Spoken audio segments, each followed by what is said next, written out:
Hi, I'm Silvana Nardone. My son Isaiah was diagnosed with gluten intolerance 6 years ago, and it's been quite a journey for our entire family, figuring out what he can eat, what he can't eat, and experimenting with new products and recipes.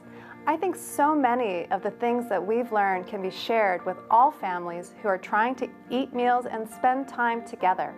When you're diagnosed with gluten intolerance, food and eating in general can feel pretty negative, with rules about what you can't eat, places you can't eat, and so much more.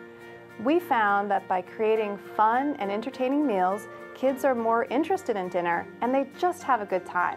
For example, taco bowl night is our favorite night of the week.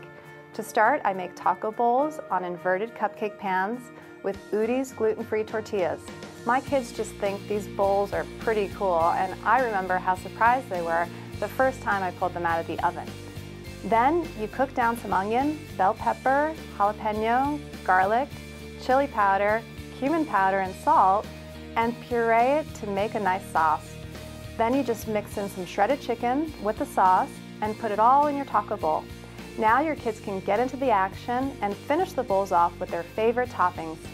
My family likes to use bacon, avocado, sour cream, a little cilantro, and just a hint of lime.